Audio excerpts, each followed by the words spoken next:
Romania in the 1960s, was it? That for Romania to develop its, quote, human capital, the government enforced mandate to increase its country's population and banned contraception and abortions. It imposed a celibacy tax on families that had fewer than 5 children. So they're essentially forcing everybody to have at least 5 children. And what happens and what might not have been thought about, or maybe was thought about and just kind of neglected, was that there were hundreds of thousands of children over the next 20 years that were, quote unquote, abandoned, that were institutionalized, or if they were luckier, ended up in foster care. So, first of all, I wanted to, this Bucharest Early Intervention Project itself, I wanted to ask everybody, why was this considered groundbreaking? Why was this considered to be such a unique opportunity to study something like this? It's so bizarre. It's a human right violation. What's that? A human right violation to force people to have kids and have consequences when they don't. That's true, right? I think because It's related to that. Romania decided they wanted to backpedal a little bit and say, okay, we need to make up for these horrific things. Right. Let's agree to allow a study around cognitive development, because it wasn't really going on, not really that I know of or I'm aware of in any other places in the world. Like, Mhm. this was one specific place that this was happening Right. that we could actually look at. Yeah, how and were like- these kids affected. Yeah, and the consequences, the implications of it were so drastic here in this country, where we saw the direct results of banning contraception, abortion, and increasing the creating a culture of having kids. The direct result was, I think, 170,000 or something kids in government-led facilities. And even though they had, like, a new leader came in and Yeah. basically had tried to fix things, it was still happening, like the ripple effects were Right. still happening, so they were able to still study kids from like age old of day one. Yeah, exactly. though- That's important. Yeah, even though they like stopped the contraception stuff and like stopped all that, all these thousands of kids were still being abandoned. Right. Yeah, that it kind of created, it kind of became part of the culture of the country over the course of 20 years. So even when the new leader in the 1980s came in and things started to change, like you said, there were still ripple effects and longer term consequences of this. They mentioned that even some political leaders were still saying that it was favored for kids to go into institutions. Yeah, like right. foster care. Right. They were like pushing that narrative. Yeah, which is very interesting. So then, this group of researchers, from my understanding, was able to meet with the new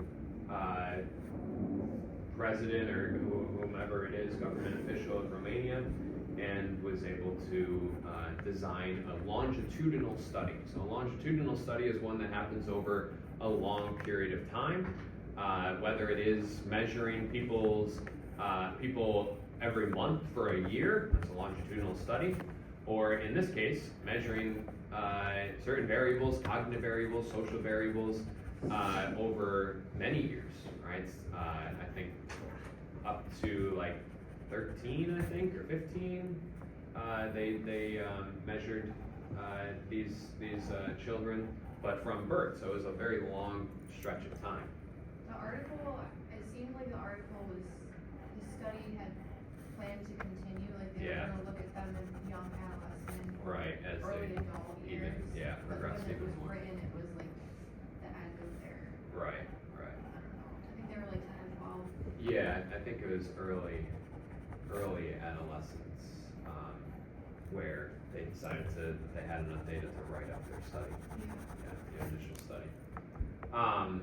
So one of the things as far as research methodology goes, like in any experiment, we randomly assign our participants So if we're just doing a basic experiment on perception, and we want to study how people remember different colored words, whether they're in black font or red font, we would want to randomly assign people to see red words versus other people to see black words.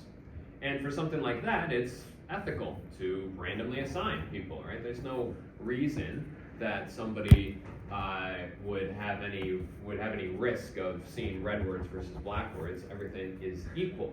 So random assignment creates equal groups of people, and therefore we can compare those groups to each other and determine, okay, the people who saw red words, their memory was better than those who saw black words. But in this case, and in many cases, we can't study something like, we can't experimentally study something like foster care, because in the United States and in many countries, they have ethical boundaries. It would be unethical to, just because we wanted to study the difference between being raised by your parents and being raised in foster care or being raised in government-led institutions, it would obviously be unethical to take a kid, a baby, from their parents and say, okay, random assignment is happening here, you signed up for this experiment, we're taking your baby and they're going in foster care. Whereas other parents get to keep theirs, right? So we would never do that.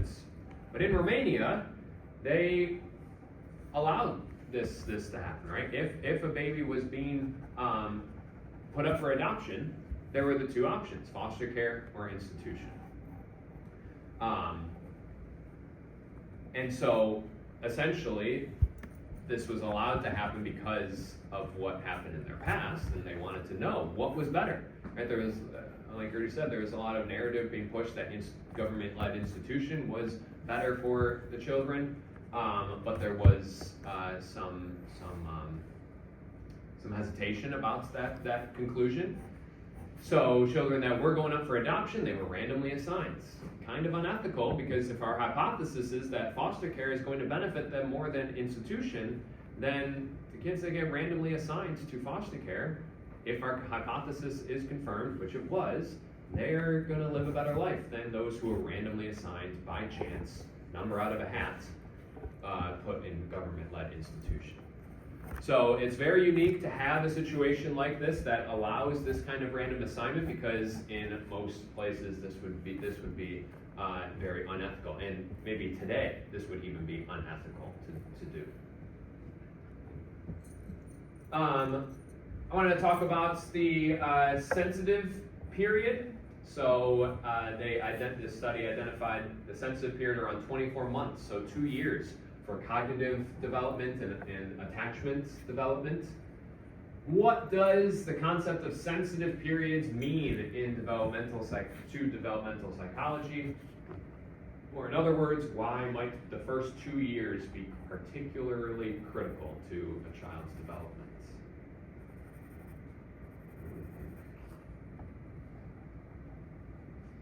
There's a lot of learning that happens. A lot of learning, yeah, for sure.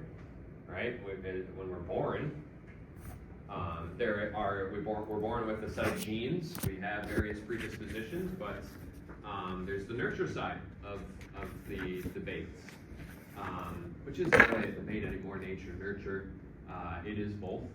We have genetic predispositions, but we learn a lot from our environment, and especially so in this sensitive period, where this is where a lot of cognitive development happens, because we're born with somewhat of a blank slate, and attachments develop. So secure attachments. I actually wanted to pull this up as well. So attachments. All right. So these are. I think for a while, people thought kids don't know much. The younger they are, they're not very, formable yet. Yeah. And so for a long time that was the narrative, but now we're learning that those first 2 years are pretty crucial for building reliability and connection with the child. Because I guess learning about this stuff has shown me that young kids under 2 are learning if their adults around them are reliable or Yes, exactly. So that has to do with, so secure attachment is positive thoughts about the partner, I suppose. Okay, so this is maybe a little bit different on child development, They but showed it in one of the studies I did for my other psych class. It was like the marshmallow test. Have you heard of that? yeah, Where kids will be presented with a marshmallow, and they're told, okay, if you can wait 5 minutes and not eat this marshmallow, you'll get 2 marshmallows. yeah, And then they went a step further. I think it was U of R did another experiment where they would present themselves as either a reliable, trusted source or not. So they would tell the kids, okay, I'm gonna bring you a brand new box of crayons after they presented them with like crappy crayons. And some people wouldn't come back with the brand new crayons. So it taught the kid Yeah. not to rely on that adult. And then when they were presented with the marshmallow, they would just eat the marshmallow. They're like, they're not coming back with They a don't second believe. marshmallow. Yeah, exactly. So one that's develops a secure attachment understands their parent to be a reliable source. Yeah. To develop an anxious or preoccupied or dismissive or fearful attachment style has some other, right, so it's positive, all positive for secure, but self-doubting, anxious, sensitive, fearful is self-sabotaging, develops into unpredictable, isolated. Dismissive, yeah, you're self-reliant, but you're avoidant, right? So there's studies with babes that have an avoidant attachment style. A child will complain when their parent is present in the room, they'll play, and when the parent leaves, they don't really care that they left, but when they come back, they will begin to seek the attention from their parent. And when the parent gives them attention, they kind of reject the attention. Whereas the opposite would be true in an anxious, where if the parent leaves, they will get very upset, visibly upset that their parent is not present, and they seek comforts when the parent comes back into the room. So yeah, these different attachment styles are quite important and develop based on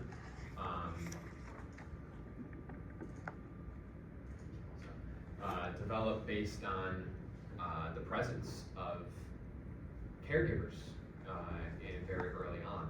And in the first 2 years, it's difficult for an outsider to really observe, just in natural situations, to observe what attachment style a child has developed. You really need to see specific situations, or if the child is placed in an experiment in which these things are manipulated, then the attachment style comes out, or once they're older, 5, 6, 7, then the attachment really becomes more observable. So, like you said, it's kind of like we're learning this stuff over the past few decades, but the original thoughts were like, no, nothing, child's just kind of growing, right? They But don't remember anything. yeah, mentally though, it's like not really an important time, but we do find that it is very important. This period is sensitive. Even language development is critical, has a critical period of the first like 3 or 4 years, where children that have been found to be, in our past, there's a few case studies of feral children that grow up in the woods, or children that are severely neglected, that are never spoken to or spoken around. They don't have good language skills when they are ultimately found or rescued from their situations at 7 or 8 years old. And when we try to teach them language at 7 or 8 years old, it's much more difficult than teaching somebody who is 2 or 3 within that critical period. So this kind of shows that we have a nature side to it. We have mechanisms built into our brain that allow us to build off of, but these mechanisms are only open for these sensitive, these critical periods. Often they are open from birth to 2 to 4 years for some things like language to continue to develop. Yeah, so when we're relating it to foster care versus institutional care, foster care is seemingly a more reliable system, where there is more nurturing going on that can build off of the natural mechanisms, the natural brain that children are born with. And so we saw that, foster care improved. Going to number 3, study found that foster care improved outcomes. However, there was one limitation. It did not completely remedy the profound developmental abnormalities. So what might be some limitations to of foster care as an intervention? Do you have ideas about this?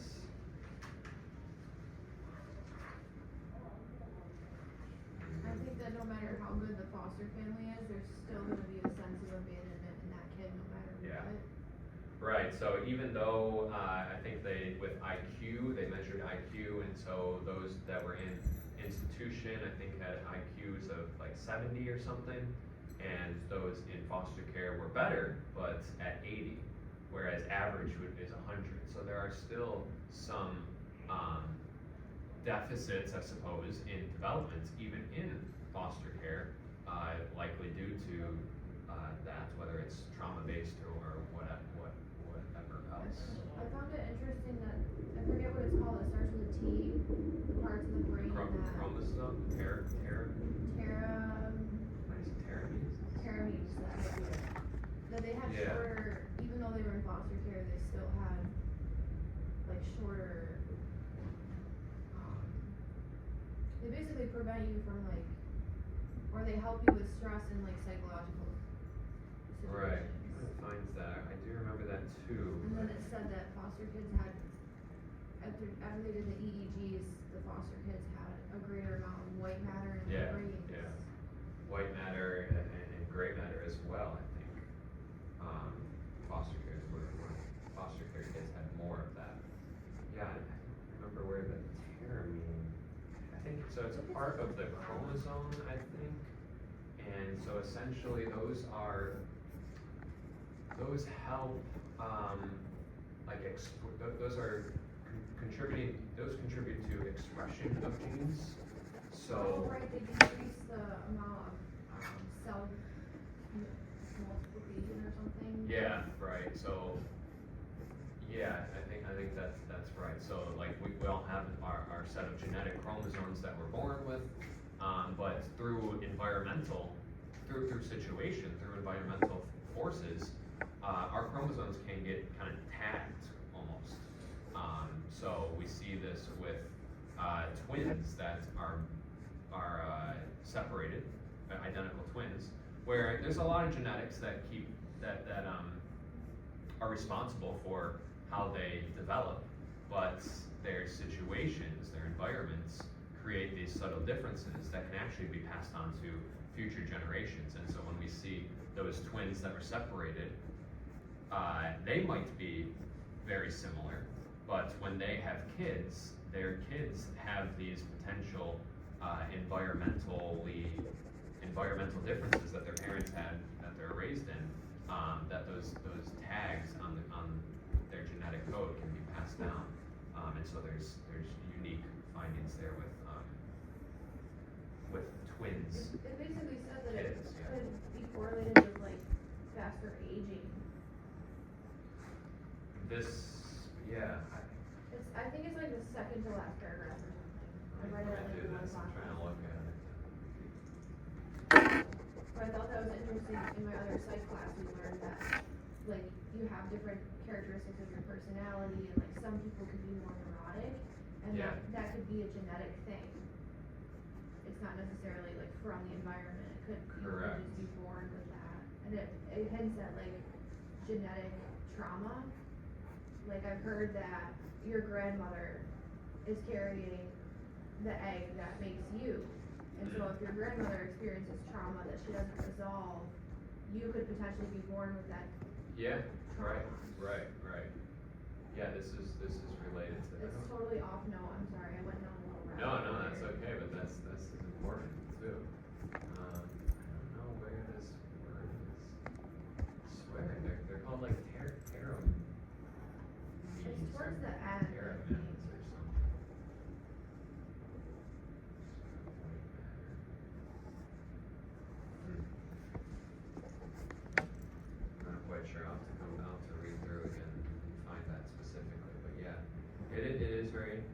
oh, here it is, telomeres. Telomeres.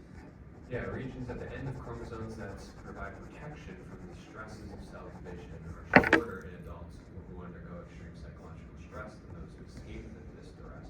Shorter telomeres may be a mark of accelerated cellular aging, yeah, 100%.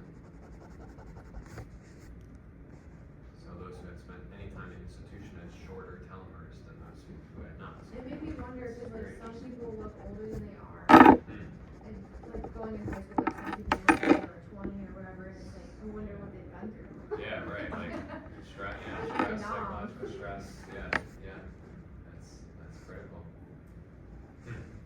Okay, well, yeah, so we're out of time here. Like with the past, you can use these to write up your reflective papers due next week. But yeah, the last question here might be one that you can reflect on as well. If you were a policymaker presented with this research, what specific actions would you recommend? Right, of course, foster care seems to be better than any government-led institution. But are there other specific actions that you might suggest for improvements? Okay, so we have one more class period then, as we've determined. I will email everybody an agenda, a summary of what we discussed here at the beginning of class. But for next week, last reflective assignments on the anguish of abandoned child, and have a presentation. Be prepared to talk about your careers here in class next week. For 2 weeks, I'll remind you of this again next week, but for 2 weeks, the full career plan will be due.